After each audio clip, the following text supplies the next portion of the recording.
Jadi million dollar question-nya belum dijawab nih. Yang tadi. Tuhan itu ada atau tidak? Tadi baru premis ya. Oke, misalkan kita mau berpikir tentang apakah Tuhan itu ada atau enggak. Pendekatannya ternyata banyak sekali. Allah katakan Allah akan tunjukkan keberadaan Dia itu di segala penjuru dunia, bahkan pada diri kita sendiri. Jadi kita mau memperhatikan hal yang besar atau memperhatikan hal yang kecil, itu berujung kepada akhirnya kita tahu Tuhan itu pasti ada. Oke, jadi ceritanya gini. Segala sesuatu itu pasti ada awalnya.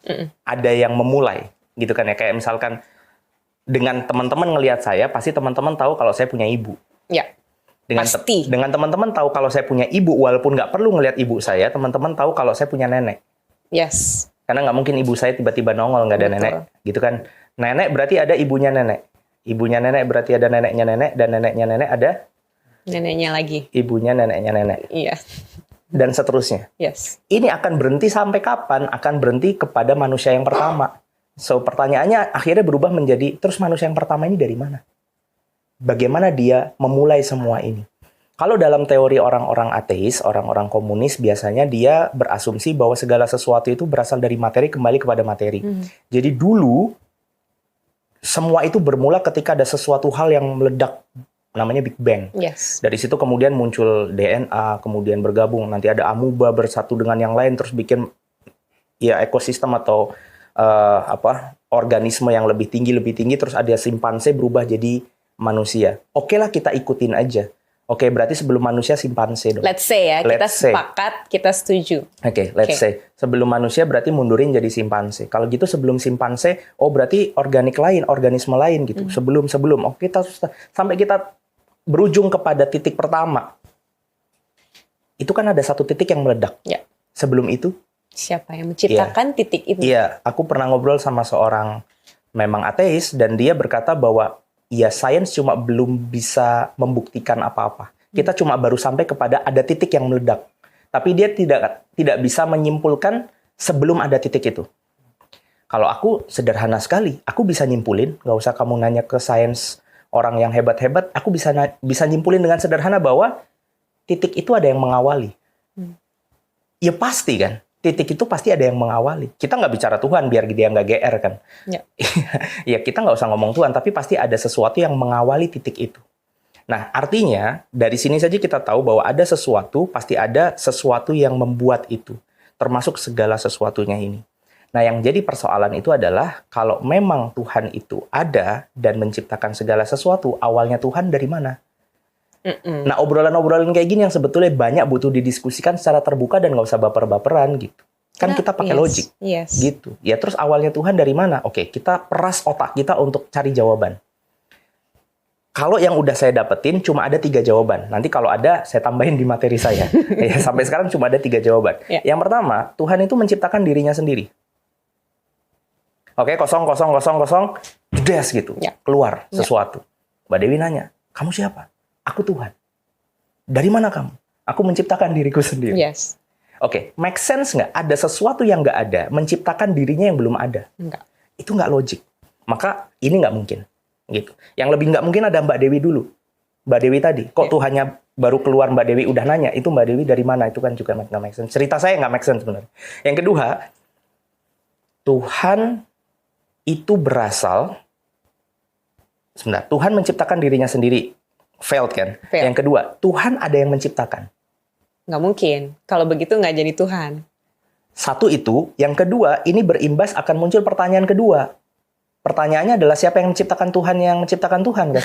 Balik lagi ke square one kan? Iya, nanti kalau dijawab ada, namanya siapa? Tuhan. Ya, terus nanti pertanyaan ada lagi. Tuhannya Tuhan, iya. Siapa yang menciptakan Tuhan yang menciptakan Tuhan yang menciptakan Tuhan?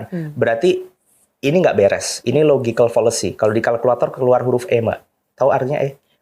E impossible. M. Itu I. E itu apa? E itu pasti kalian jawabnya error. Emang gua pikirin kata kalkulatornya gitu. Karena kalkulator itu kayak disuruh ngitung tapi dengan iterasi yang unlimited. Disuruh ngulang tapi nggak ada ujungnya. Kayak infinity gitu ya. Infinity. Nah, itu error. Nah, kedua ini nggak mungkin. Maka jawaban yang masuk akal adalah yang ketiga, bahwa Tuhan itu, ini susah bahasa Indonesianya, azali. Azali itu dalam bahasa Arab artinya tidak berawal dan tidak berakhir. Mungkin orang-orang akan nyebutnya, oh itu mungkin kekal. Kekal itu lebih tepat untuk sesuatu yang berawal tapi nggak punya akhir. Kayak aku pengen hidup kekal. Berarti aku punya awal tapi aku nggak mau punya akhir. Ini bukan yang kekal kayak gitu, tapi ini memang nggak ada awalnya dan nggak bisa ditelusuri awalnya. Karena segala sesuatu, even ruang dan waktu, itu dia yang mengawali. Ya. Gitu. Nah, kesimpulan ini adalah kesimpulan yang sebetulnya logis. Gitu. Nah, setelah itu pertanyaannya nanti lari kepada Tuhannya siapa? Tuhannya yang mana? Bagaimana kita bisa mengetahui kalau Tuhan ini adalah Tuhan yang ada di agamaku? Maka itu juga sebetulnya hal yang logik yang bisa dipelajari. Karena kita tahu bahwa orang yang membuat sesuatu ini bisa merefleksikan orang itu. Kayak contohnya gini deh. Misalkan Mbak Dewi ke rumahku, terus ngelihat berantakan. Terus ngelihat kamar mandinya kotor. Atau misalkan masuk ke mobilku isinya putung rokok misalkan, ternyata sampah di mana-mana. Mas Wimar jorok ya ternyata. Ya sudah begitu saja gitu. Bahkan tanpa Mbak Dewi harus ketemu yang punya mobil, kita akan jadi tahu bahwa orang itu jorok. Yes. Nah, jadi dari sini kita bisa tahu karakteristik Tuhan, tidak harus ketemu Tuhan sebagaimana yang orang sering katakan. Ayo, mana kalau Tuhan ada tunjukin. Nggak perlu gitu. Kita itu punya logika yang memang Allah sudah set up sebegitu cerdas untuk tidak harus berpikir sedangkal itu. Contoh, Mbak Dewi pulang ke rumah. Ya. Di rumah harusnya ada mobil nih. Oke. Mobilnya Mas Agus nih. Mobilnya nggak ada. Mas Agusnya ada. Kunci mobilnya ada. Kunci serep mobilnya ada. STNK BPKB juga di rumah. Apa kesimpulan? Iya, mobilnya dicuri. Dicuri kan? Iya. Karena kuncinya ada di rumah. Bagaimana mobil ini bisa jalan kecuali mobil ini, tapi kayak mobil Mbak Dewi nggak bisa dicongkel ya. Kalau dicongkel ada lubang kuncinya dong. Iya, maksudnya bisa difahami ya. Iya. Artinya mobil ini baru dicuri. Saya mau tanya, butuh nggak ketemu pencurinya untuk tahu kalau mobilnya dicuri? Enggak. Dengan kita tahu bahwa kunci ada di rumah, yang punya kunci juga di rumah, driver bahkan di rumah gitu ya. STNK BPKB juga ada di rumah, walaupun itu nggak perlu juga. Tapi let's say semuanya komplit tapi mobilnya nggak ada. Tanpa perlu kita tahu ada pencuri, kita tahu kalau mobil kita dicuri. Dan kita hidup dengan seperti itu loh. Setiap hari. Kita hidup dengan asumsi logika yang kita pakai setiap hari. Nah, bagaimana dengan pencipta? Sama saja. Ketika kita kepengen tahu Tuhan itu ada, nggak perlu harus ketemu Tuhannya. Ketika kita pengen tahu Tuhannya kayak apa, nggak perlu harus ketemu Tuhannya. Lihat aja yang dibuat. Contoh, kita bisa ngelihat gunung, di mana dari sana kita pasti tahu bahwa Tuhan itu pasti maha besar. Lah, gunung segede itu masa Tuhannya kecil? Gunungnya meledak, jeder. Bayangin, ada sesuatu yang bisa meledakkan gunung. Powerful. So powerful pasti. Ya kayak gitu. Terus kemudian kita bisa lihat misalkan kayak gini. Segala sesuatu kan bergantung ya. Kayak misalkan kita napas. Untuk kita bernapas, selain daripada seluruh sistem yang ada di dalam tubuh kita, paru-paru dia punya alveolus, nanti alveolus kerja sama darah gitu ya. Ada apa tuh namanya?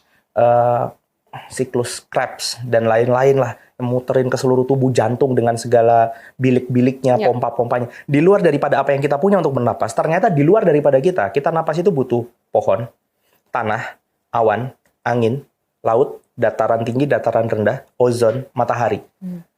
Saya mau tanya, kapan 7 elemen ini pernah rapat untuk diskusi biar oksigen nggak habis?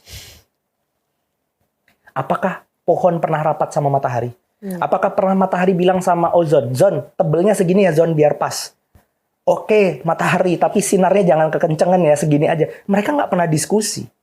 Dan kita akan jadi orang paling bodoh kalau kita mengeluarkan teori bahwa mereka berdiskusi. So, berarti kalau mereka nggak berdiskusi, berarti ada yang mengatur semua ini.